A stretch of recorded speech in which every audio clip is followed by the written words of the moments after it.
दोस्तों, इस वीडियो में हम basic of strength of material के बारे में पढ़ेंगे। ये टॉपिक आपका कॉलेज पॉइंट ऑफ व्यू से भी एज वेल एज आपका कोई भी कॉम्पिटिटिव एग्जाम उसके पॉइंट ऑफ व्यू से बहुत इंपॉर्टेंट है। इसे हम सोम का चैप्टर 1 भी कह सकते हैं दोस्तों। तो दोस्तों, हम वीडियो शुरू करते हैं और इसके अंदर हम स्ट्रेस स्ट्रेन के बारे में अच्छे से जानेंगे। दोस्तों, जैसे कि आपने सुना होगा, stress is equal to force upon area. तो दोस्तों, यहां से हमें पता चलता है कि जो स्ट्रेस होता है वो फोर्स अपॉन एरिया होता है। मतलब कि कोई स्ट्रेस जब डेवलप होता है किसी भी बॉडी में, वो रेस्टेन होता है जब कोई फोर्स लगती है उस पे। रेस्टेन का क्या मतलब हुआ? अभी ना ये आधी अधूरी नॉलेज है, ये पूरी नहीं है, ये एग्जैक्ट नहीं कह सकते। आप कोई पूछे तो फोर्स अपॉन एरिया स्ट्रेस नहीं, ये गलत है। इसका पूरा क्या होगा? Resisting force per unit area. तो मतलब कि ये वो फोर्स है, रेजिस्टिंग फोर्स है। ये खाली फोर्स नहीं, रेजिस्टिंग फोर्स है। अगर मैं किसी बॉडी पे फोर्स लगा रहा हूं और ये रेजिस्ट कर रही है, यहां से रेजिस्ट करे कि नहीं मैं मूव नहीं होंगी भाई, ठीक है, तो ये रेजिस्टिंग जो अप्लाई करी इस बॉडी ने, यही स्ट्रेस होता है असल में। ये जो रेजिस्टेंस अप्लाई कर रही है बॉडी मूवमेंट से, या तो इस फोर्स लगाने से क्या होगा, या तो ये घूमने लग जाएगा, या ये ऐसा होगा ये टूट जाएगा या डिफॉर्म हो जाएगा, हम उसे कहते हैं। या तो डिफॉर्म हो जाएगा, ये मूवमेंट में आ जाएगा इस फोर्स के कारण। तो वो रेजिस्टिंग फोर्स जो बॉडी के अंदर डेवलप होती है फोर्स लगाने के कारण, उसे हम स्ट्रेस कहते हैं पर यूनिट एरिया। तो दोस्तों, यहां से हमें पता चलता है कि it is not an force upon area, it is an resisting force upon area.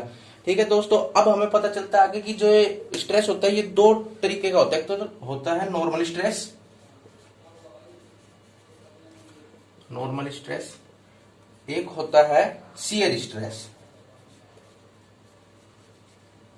Normal stress और शियर स्ट्रेस के बारे में जानते हैं। तो दोस्तों, नॉर्मल स्ट्रेस होता है ये परपेंडिकुलर टू द प्लेन लगता है। जो नॉर्मल स्ट्रेस होता है वो कैसा होता है? अभी कोई कह दे कि दो लोड लगा के दिखा दे किसी भी फिगर में, पूछ ले तुम शियर क्या होता है, नॉर्मल क्या होता है। एक्चुअल में थोड़ा सा मैं बता देता हूँ बेसिक। जो शियर होता है वो इस तरीके से, ये होता है शियर करना, ये शियर हो गया, ये शियर होता है। और नॉर्मल स्ट्रेस परपेंडिकुलर लगता है प्लेन के। तो दोस्तों, अब फिगर के साथ मैं आपको बता देता हूँ। पहले ये चीज आप जान लो, जो नॉर्मल स्ट्रेस होता है, फॉर एग्जांपल ये कोई प्लेन है, इस प्लेन में मैं कह देता हूं ये वाई प्लेन है, वाई एक्सिस वाला प्लेन है। ये प्लेन मैं बता रहा हूं वाई प्लेन है, वाई एक्सिस, इस तरीके से जो वाई एक्सिस होता है उसका प्लेन है ये। तो इस पे कोई भी फोर्स लग रहा है तो ये होगा नॉर्मल, जो परपेंडिकुलर लग गया। अगर इस पे कोई फोर्स लग रहा होगा इस तरीके से अलोंग द प्लेन, जब अलोंग द प्लेन कोई भी फोर्स लगे, 3D में बताता हूं थोड़ा सा, एक मिनट। जब अलोंग द फोर्स कोई भी, अब इस डायरेक्शन में लग रहा है, कोई फोर्स इस डायरेक्शन में लग रहा है, तो ये तो हो गया आपके शियर फोर्स। और जो परपेंडिकुलर लगेगा इस एक्सिस, इस प्लेन में, वो हो जाएगा आपका नॉर्मल स्ट्रेस, और वो हो जाएगा शियर स्ट्रेस।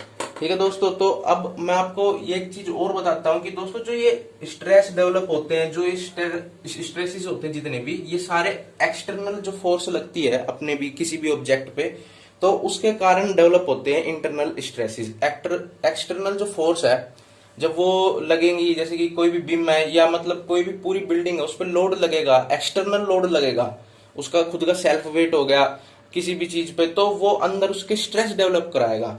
तो दोस्तों, एक फिगर के साथ हम समझते हैं। दोस्तों, जैसे कि हमारे पास एक ये ऑब्जेक्ट है, और दोस्तों कोई भी अगर हम इंटरनल फोर्सेस का एनालिसिस करना है तो हमें दोस्तों सेक्शन कट करना पड़ता है। तो मैंने यहाँ से एक सेक्शन कट करा है, किसी भी बीम का मान लो, आप किसी भी स्ट्रक्चर का मान लो, और उसके अंदर हम स्ट्रेस एनालिसिस कर रहे हैं या फोर्स एनालिसिस कर रहे हैं अपनी। तो सबसे पहले दोस्तों आप देख सकते हैं कि यहाँ पे 1 2 3 ये लोड लगे हुए हैं। ये एक इसेंट्रिसिटी, मतलब कुछ डिस्टेंस पे लोड लगा हुआ है सेंटर से। और दोस्तों ये P3 P1 P2 ये लोड लगे हुए हैं। और अब हम देखेंगे यहाँ पे कौन कौन से फोर्सेस डेवलप होंगे किसी भी पॉइंट पे। तो दोस्तों, सबसे पहले हम देख सकते हैं जो मेजर स्ट्रेस, जो मेजर फोर्सेस हैं, जो सिंपल है, वे लगेंगे। एक तो ये एक्स डायरेक्शन हो गया, आप डायरेक्शन यहाँ से देख सकते हैं इस तरीके से। तो यहाँ से जो परपेंडिकुलर टू द प्लेन है, ये प्लेन है, ये हमारा एक्स प्लेन है।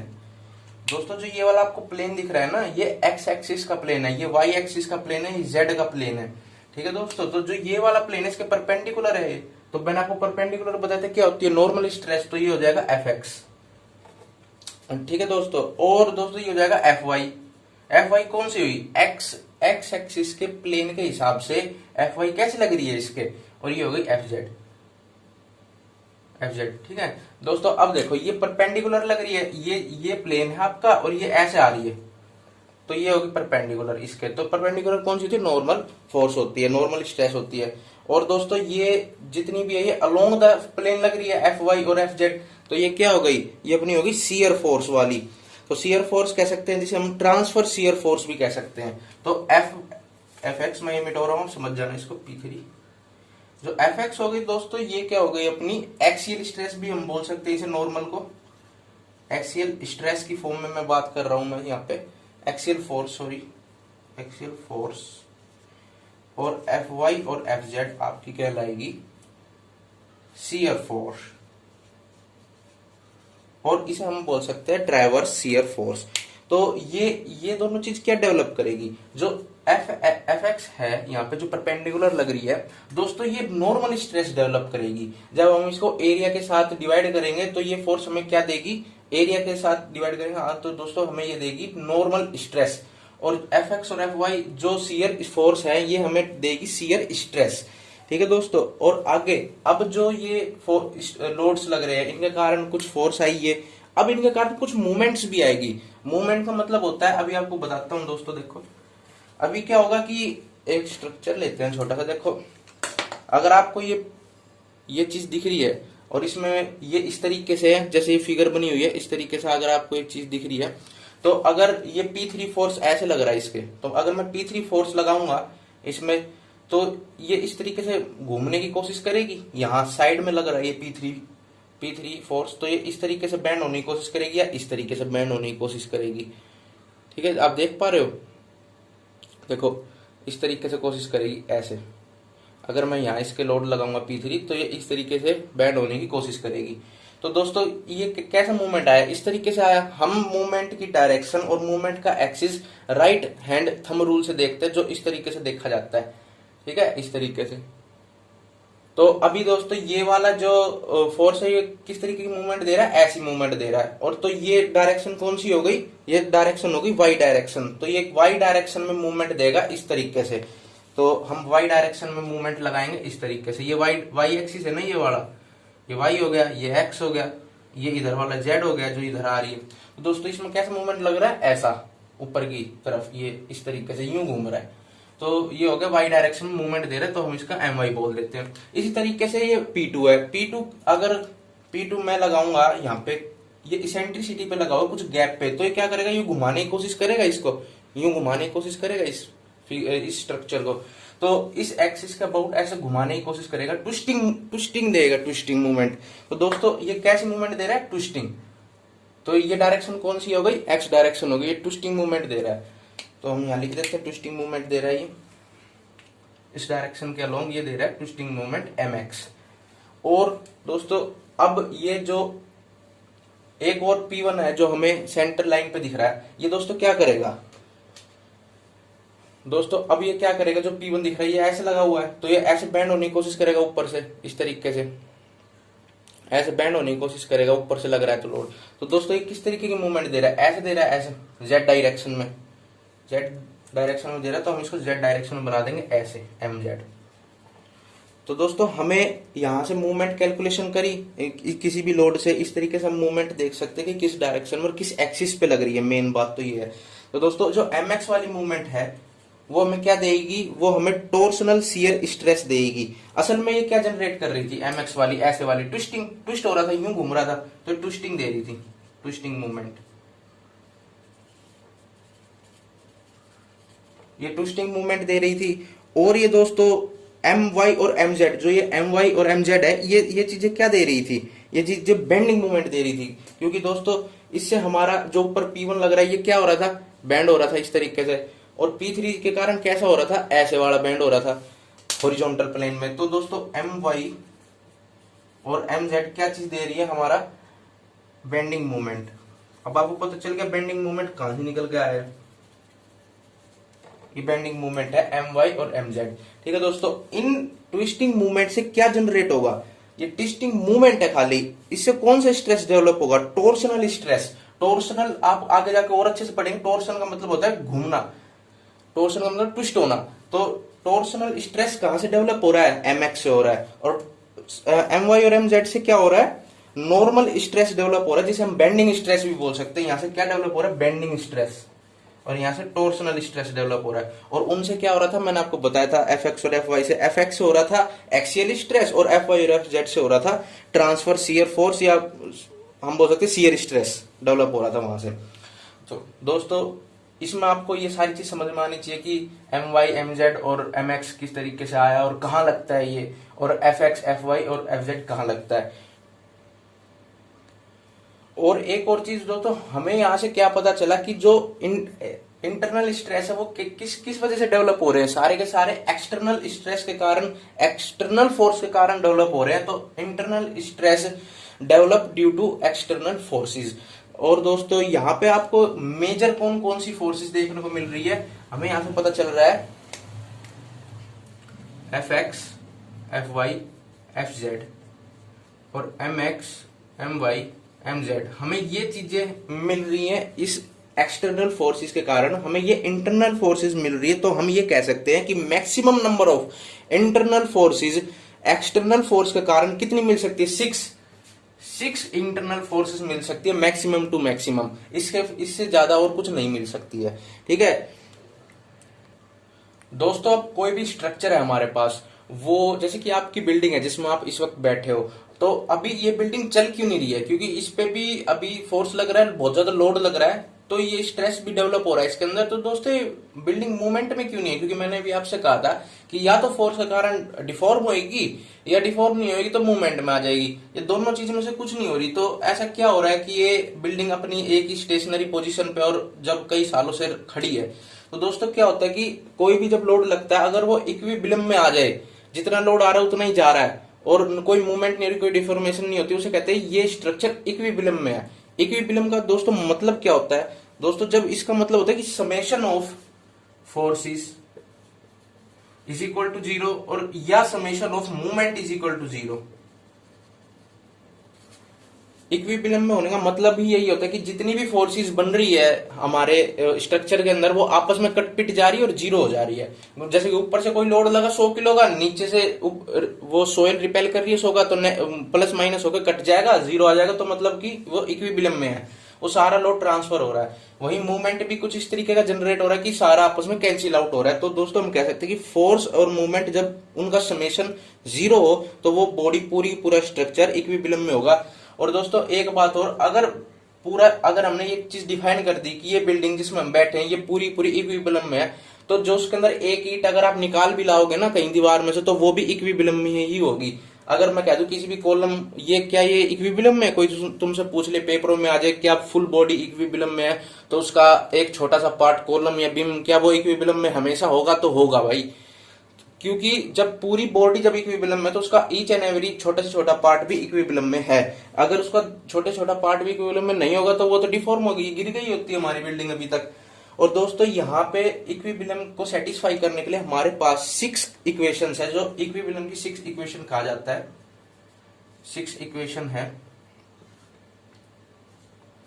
6 इक्वेशन कौन कौन सी 6 इक्वेशंस है?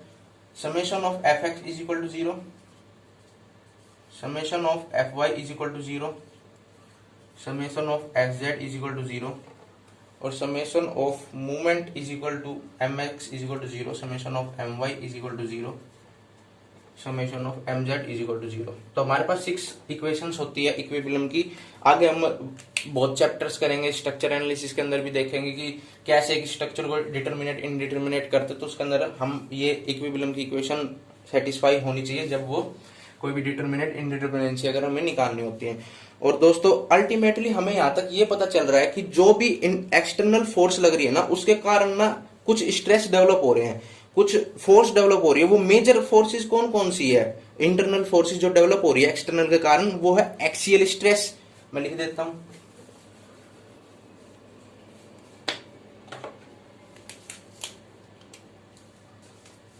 एक्सियल हमारे एक्सटर्नल फोर्स लगाने के कारण क्या क्या अंदर फोर्सेस, इंटरनल फोर्सेस क्या क्या डेवलप हो रही है? तो दोस्तों अंदर डेवलप हो रही है एक्सियल स्ट्रेस डेवलप हो रही है। एक तो हो रही है शियर स्ट्रेस भी कह सकते हैं, शियर फोर्स हो रही। या हम कह सकते हैं ट्रांसवर्स शियर फोर्स भी कह सकते हैं। दूसरी बेंडिंग मूवमेंट भी हो रही थी। अभी हमने वो बड़ी वाली फिगर देखी थी, उसके अंदर कौन कौन सी मैंने आपको बताई थी, वही सारी अल्टीमेटली क्या चीज जनरेट हो रही है, ये चीज जनरेट हो रही है, ये फोर्सेज जनरेट हो रही है। ट्विस्टिंग मूवमेंट हो था एक। तो दोस्तों ये कुछ प्रकार के मूवमेंट हमारे डेवलप हो रहे थे जब हम कोई भी external maximum to maximum develop कर रहे हैं। तो अल्टीमेटली दोस्तों इसके बाद हमें क्या मिल रहा था, फोर्स के बाद तो हमें स्ट्रेस ही निकालना होता है। तो हमारे पास इन सब चीजों से स्ट्रेस क्या जनरेट हो रहा था दोस्तों, अल्टीमेटली यहां से हमें सिर्फ दो ही तरह का स्ट्रेस मिल रहा था। नॉर्मल स्ट्रेस, कई बार हम नॉर्मल को क्या कह रहे थे, बेंडिंग स्ट्रेस भी कह रहे थे, नॉर्मल स्ट्रेस हो गया। और हमें क्या मिल रहा था, शियर स्ट्रेस। अल्टीमेटली इन सब के कारण हमें क्या मिल रहा था, नॉर्मल स्ट्रेस और शियर स्ट्रेस मिल रहा था। दोस्तों आपने एक नाम तो सुना ही होगा, 2D स्ट्रक्चर, 3D स्ट्रक्चर। तो दोस्तों ये क्या होता है, जो 2D स्ट्रक्चर होता है दोस्तों, वो दोस्तों ऐसा स्ट्रक्चर होता है जिसमें बेंडिंग और स्ट्रक्चर एक ही प्लेन में हो, तो उसे 2D स्ट्रक्चर कहते हैं। मतलब कि जो लोड है वो भी उसी प्लेन के अंदर, जैसे कि एक्स एक्सिस है, इसी के अंदर ही, इसी प्लेन के अलोंग ही स्ट्रेसेस या फोर्सेस लग रहे हैं, और इसी प्लेन में ही आपका स्ट्रक्चर है। फॉर एग्जांपल ये मैं कोई प्लेन बना रहा हूं, एक ही प्लेन है, यहाँ पे ये लोड लग रहा है, यहाँ पे ये लोड लग रहा है, इधर से लोड लग रहा है, और ये कोई आपका स्ट्रक्चर खड़ा है इधर,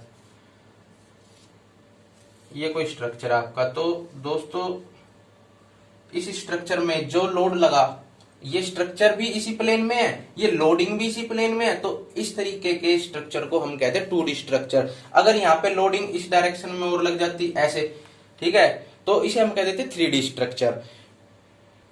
और दोस्तों जो 2D स्ट्रक्चर होता है, इसमें केवल 3 ही तरह की फोर्स लगती है, मैक्सिमम टू मैक्सिमम 3 फोर्स ही डेवलप होती है। वो कौन कौन सी रहती है, एक तो रहती है एक्सियल, ठीक है, एक रहती है बेंडिंग मूवमेंट, एक मूवमेंट रहती है जो बेंडिंग मूवमेंट होती है, एक एक्सियल स्ट्रेस हो गया, एक हो गया शियर फोर्स हो गया। ये फोर्सेस रहती हैं, स्ट्रेस नहीं, फोर्सेस, ये मूवमेंट हो गया। तो इसमें केवल 3 प्रकार की फोर्सेस डेवलप होती है किसी भी 2D स्ट्रक्चर के अंदर। जो एक्सियल रहती है, एक्सिस के साथ होगी, ये तो एक्सियल तो होगी जो एक्सिस के साथ है, ठीक है दोस्तों। एक रहती है शियर फोर्स, तो शियर फोर्स जो इस तरीके से अलोंग द डायरेक्शन लग रही है। एक होगी बेंडिंग, बेंडिंग भी डेवलप होती है इसके अंदर। तो 3 तरह की मैक्सिमम टू मैक्सिमम हो सकती है, या तो ऐसा भी हो सकता है कि 2 ही हो रही हो, 0 हो रही हो एक फोर्स। तो इस तरीके से हमारे 2D स्ट्रक्चर होते हैं। 3D के अंदर और वो जो 6 मैंने आपको फोर्स बताई जो डेवलप हो रही थी, वो 6 की 6 फोर्स, इसमें भी FX, FY, FZ और MZ, MY, M, वो सारी 3D के अंदर डेवलप होगी। और दोस्तों हम आगे चलते हैं। दोस्तों अब हम देखने वाले कि जनरल लोडिंग कंडीशन में कौन कौन से स्ट्रेसेस है जो डेवलप होते हैं किसी भी बॉडी के अंदर।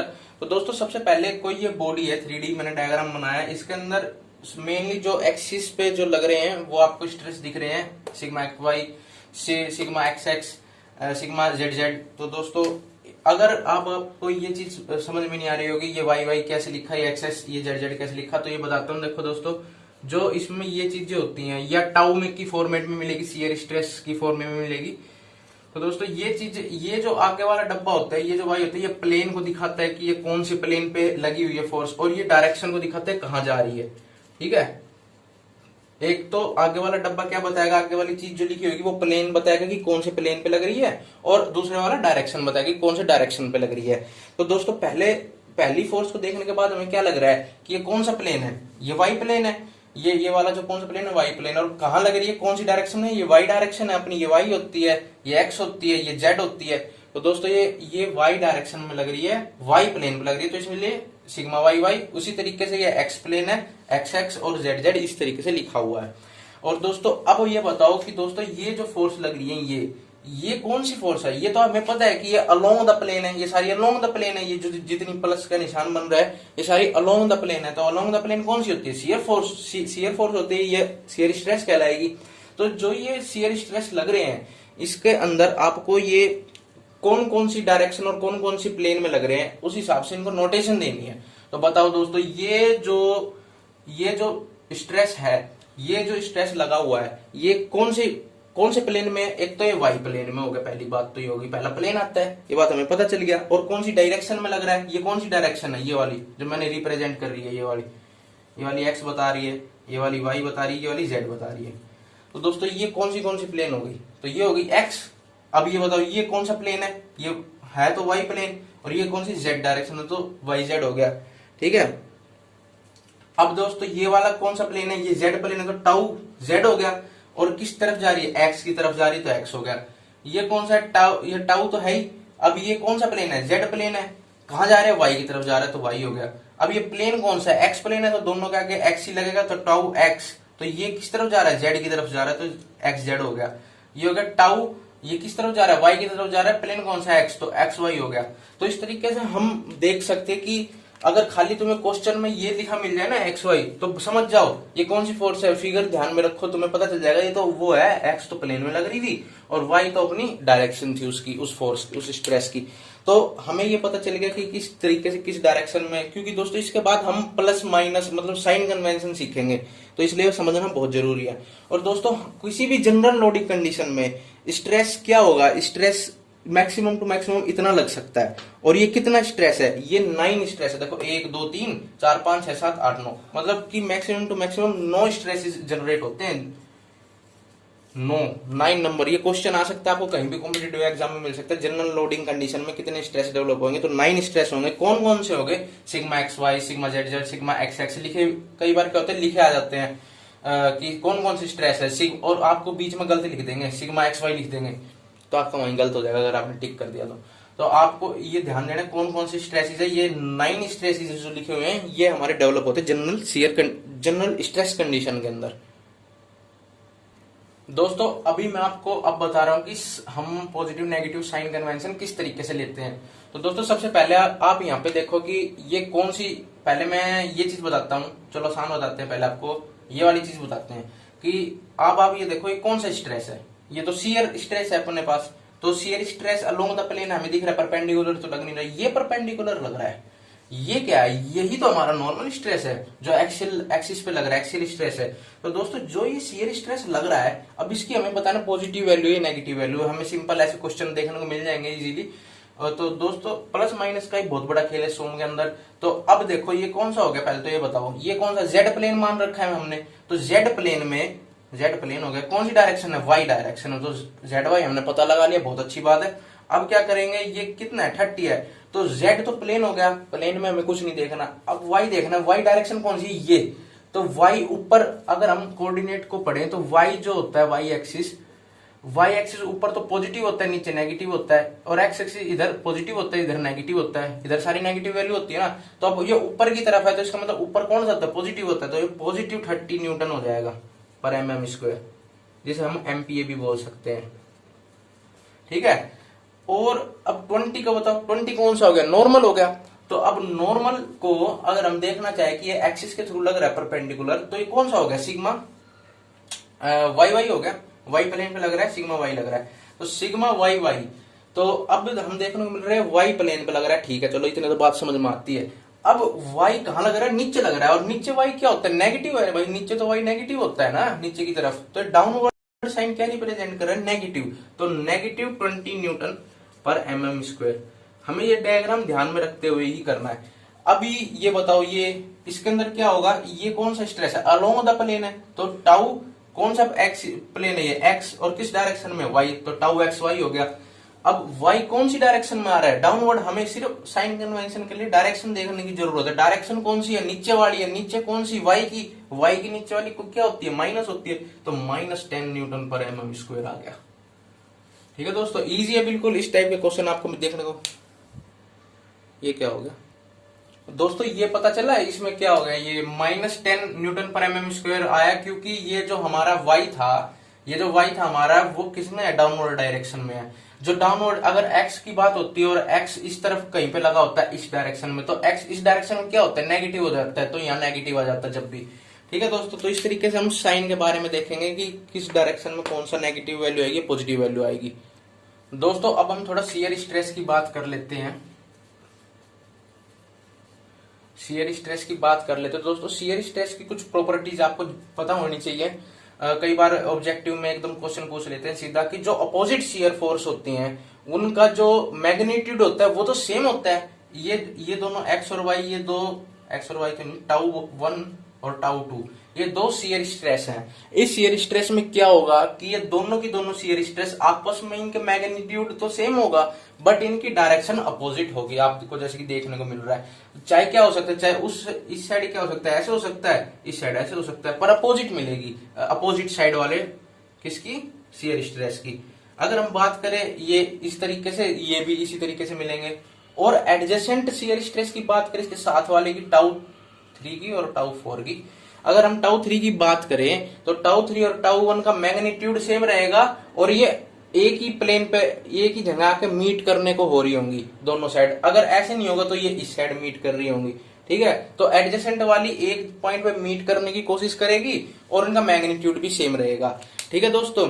अब दोस्तों इसी के बिहाफ पे ना इनके साइन कन्वेंशन बेस्ड है, या हम कह सकते हैं इनका डिफॉर्मेशन हो सकता है, जो हम स्ट्रेन के अंदर पढ़ने जा रहे हैं। दोस्तों सबसे पहले स्ट्रेन के अंदर हम ये चीज देख लेते हैं। स्ट्रेन का दोस्तों पहले आपको थोड़ा सा बता देता हूँ, स्ट्रेन क्या होता है, change in length bye original length, ये स्ट्रेन होता है। बट थोड़ा एग्जैक्ट कोई पूछ ले ट्रू क्या होता है, तो change in length into original length into में चेंज इन ओरिजिनल लेंथ, ये होता है, ये होती है अपनी ट्रू स्ट्रेन होता है। नहीं तो आप सिंपली ये याद रख सकते हैं, change in length bye original length जो स्ट्रेन होता है, स्ट्रेन की डेफिनेशन है ये, इसको हम इससे डिनोट करते हैं। तो दोस्तों जो स्ट्रेन होता है उसके अंदर अगर शियर स्ट्रेस के कारण आता है स्ट्रेन, तो शियर स्ट्रेस किस तरीके से लगेगी, पॉजिटिव आए स्ट्रेन या नेगेटिव आए स्ट्रेन। तो दोस्तों अब हम ये देख रहे हैं कि जब किसी भी ऑब्जेक्ट पे, किसी भी पार्टिकल या मटेरियल या सब्सटेंस पे इस तरीके का शियर स्ट्रेस लगा होता है, तो ये डिफॉर्मेशन किस तरीके से आएगी दोस्तों, अब बताओ। इस तरीके से आएगी ये डिफॉर्मेशन, ये ऑब्जेक्ट इस तरीके का हो जाएगा, हाँ इस तरीके का हो जाएगा, एक सेकंड,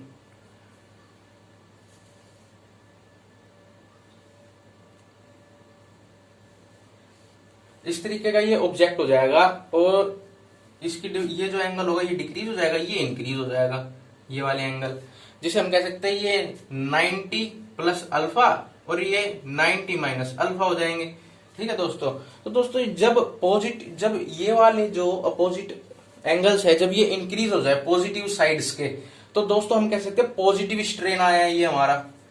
और वहीं अगर ऐसा ये उल्टा हो जाता, उल्टा कैसे हो जाता, उल्टा हो जाता है इस टाइप में, फॉर एग्जांपल ऐसे कोई ऑब्जेक्ट है और इसमें इस तरीके का और इस तरीके का स्ट्रेन लगा हो, तो ये नेगेटिव स्ट्रेन होता है। नेगेटिव अब यहाँ पे किस तरीके का बनेगा फिगर, इस तरीके का बनेगा, इस तरीके का हो जाएगा, ऐसे मुड़ जाएगा, ऐसे मुड़ जाएगा, तो यहाँ पे ये आएगा नेगेटिव स्ट्रेन आ जाएगा यहाँ पे हमारा। तो नेगेटिव और पॉजिटिव स्ट्रेन का आपको पता चल गया ना।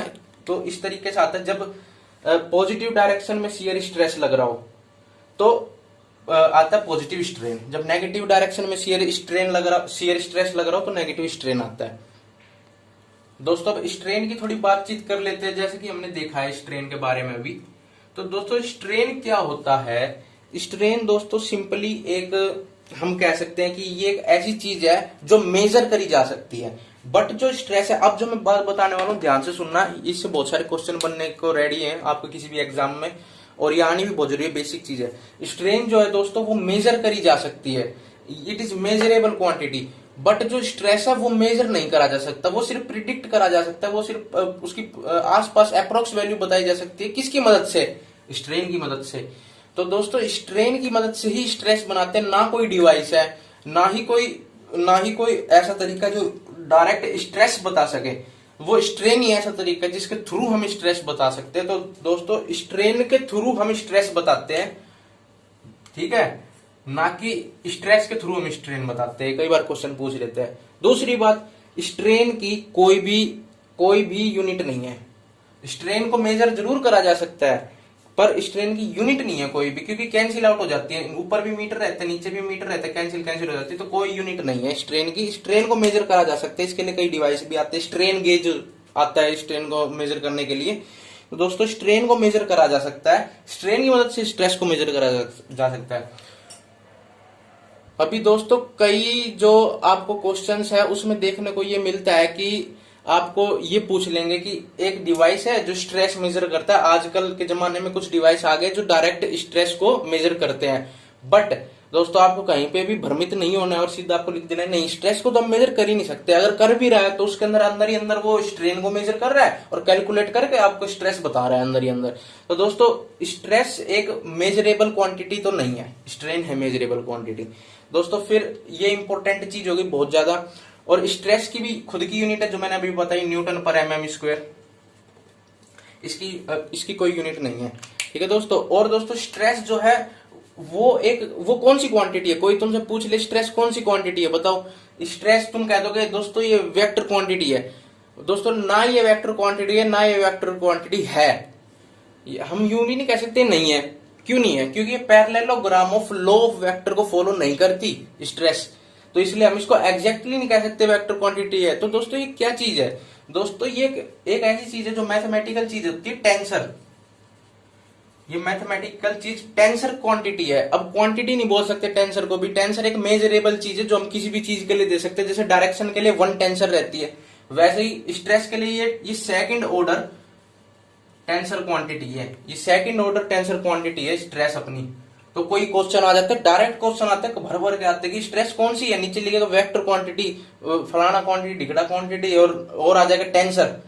तो दोस्तों टेंसर है, स्ट्रेस एक टेंसर है। और कौन से, अब नीचे यूं भी लिखा जाता है कई बार क्वेश्चन, विच ऑर्डर, कौन से ऑर्डर का स्ट्रेस, तो फर्स्ट सेकंड थर्ड फोर्थ, तो सेकंड ऑर्डर स्ट्रेस क्वांटिटी। तो इसको मैं वेरीफाई आपको करके बता देता हूँ सेकंड ऑर्डर किस तरीके से है।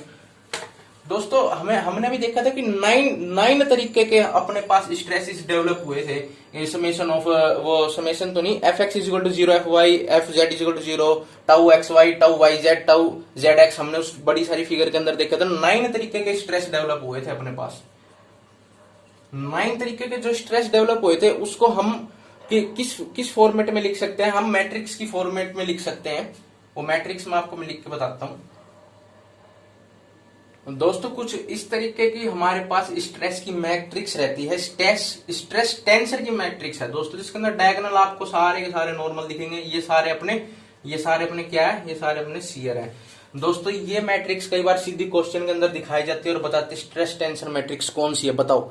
तो दोस्तों आपको देखना बिल्कुल इजी है, जो हमने अभी फिगर करी थी पिछले, वहां पे जो डायगोनल में रहेंगे ये सारे sigma x x, sigma y, sigma z z रहते हैं। और जो हमने इसके अलोंग जो वो अलोंग द प्लेन बनाई थी शियर स्ट्रेस, वो किस तरीके से tau x y, tau x z, tau y z, tau x y, इस तरीके से हम उसको रिप्रेजेंट कर सकते हैं।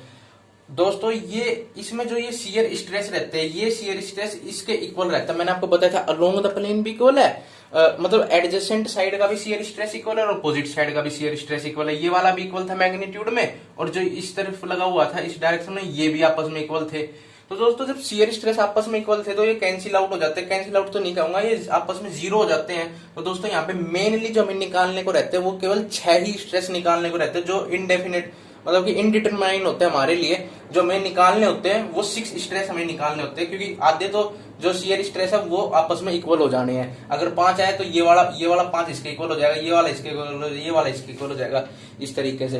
दोस्तों ये स्ट्रेस टेंसर की मैट्रिक्स है, ये सेकंड ऑर्डर स्ट्रेस टेंसर है। अब मैं आपको बताता हूँ सेकंड ऑर्डर क्यों है, क्योंकि अब देखो ये मैट्रिक्स कौन सी है, 3 into 3 मतलब 9 एलिमेंट्स है इसके अंदर।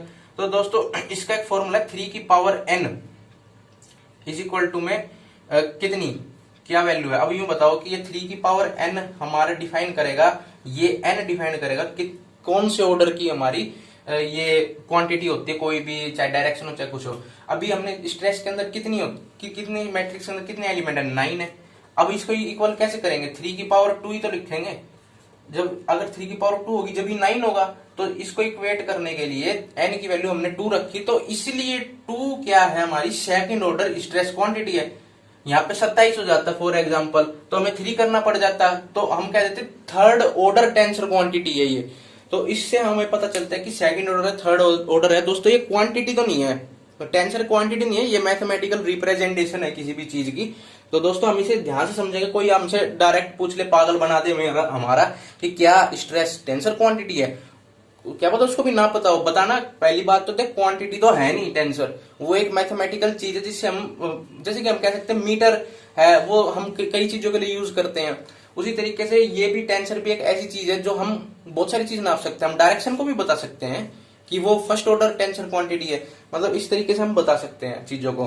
और दोस्तों ये क्यों नहीं है वेक्टर क्वांटिटी स्ट्रेस? वैसे वेक्टर क्वांटिटी बोलते हैं अधिकतर, पर कोई इससे पूछना क्यों नहीं है, एग्जैक्ट क्यों नहीं है? क्योंकि वो parallelogram of law of vector को फॉलो नहीं करती है।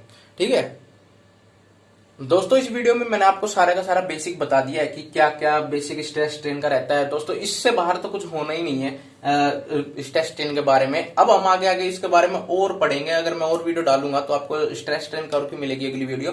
तो दोस्तों इस बार इस तरीके से हम सोम को कंप्लीटली कवर करेंगे। दोस्तों आज की इस वीडियो में इतना ही।